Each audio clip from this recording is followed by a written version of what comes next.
নবী সাল্লাল্লাহু আলাইহি ওয়াসাল্লামের খুব কাছের সাহাবী ওমর ইবনুল খাত্তাব রাদিয়াল্লাহু আনহু তিনি উবাই ইবনে কাব রাদিয়াল্লাহু আনহুকে বলছেন যে আমাকে কি তাকওয়ার সংজ্ঞা বলতে পারেন।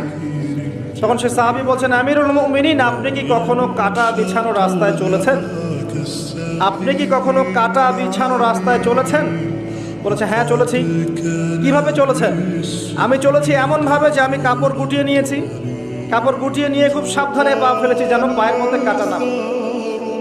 তখন সে সাহাবী বলছেন, উবাই ইবনে কাব রাদিয়াল্লাহু আনহু, তিনি বলছেন এটাই হচ্ছে তাকওয়া। অপেক্ষা করতে থাকেন। জাস্ট আমার তো কিছু করার নাই, আমাদের তো কিছু বলারও নাই, আমরা তো মাজলুম এবং দুর্বল।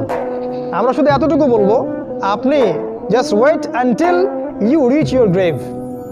আপনি যতক্ষণ পর্যন্ত আপনার কবরে পৌঁছান নাই ওই পর্যন্ত অপেক্ষা করতে থাকেন, তারপরে দেখেন আপনার সাথে কি হয়। যখন ফেরেশতারা কলার ধরে তুলে প্রশ্ন করবে, মান হাযা রাজুল বুইসা ফীকুম, এই ব্যক্তি কে ছিল যাকে তোমাদের কাছে রাসূল করে পাঠানো হয়েছিল, তখন এরা কোশ্চিন কালেও বলতে পারবে না যে ইনি হচ্ছেন রাসূলুল্লাহ সাল্লাল্লাহু আলাইহি ওয়াসাল্লাম। বলে মা আদরি, আমি জানি না, লা আদরি, আমি জানি না।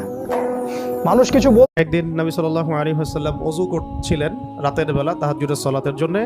ওযু করার আগে মানুষ তো একটু ওয়াশরুমে যায়। তিনি ওয়াশরুম থেকে বের হয়ে এসে দেখেছেন কেউ তার জন্য পানি রেখে দিয়েছে, কেউ তার জন্য ওযুর পানি রেখে দিয়েছে। তখন তিনি জিজ্ঞাসা করেছিলেন যে কে আমার জন্য পানি রেখেছে। তখন আব্দুল্লাহ বিন আব্বাস রাদিয়াল্লাহু আনহু বলেছেন, আমি রেখেছি। নবী সাল্লাল্লাহু আলাইহি ওয়াসাল্লাম তখন তাকে খুশি হয়ে কাছে ডেকে বুকের সাথে জড়ায় ধরেন এবং তার বুকে হাত রেখে দোয়া করে দেন যে আল্লাহুম্মা ফাক্কিহহু ফিদ্দীন ওয়া আল্লিমহু তা'ওয়িল।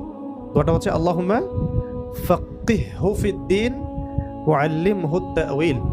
আল্লাহ তাকে দ্বীনের গভীর বুঝ দান করুন এবং তাকে কোরআনের ব্যাখ্যার তৌফিক দান করেন। তো এটা হলো রাসূল সাল্লাল্লাহু আলাইহি ওয়াসাল্লামের খাস দোয়া। এই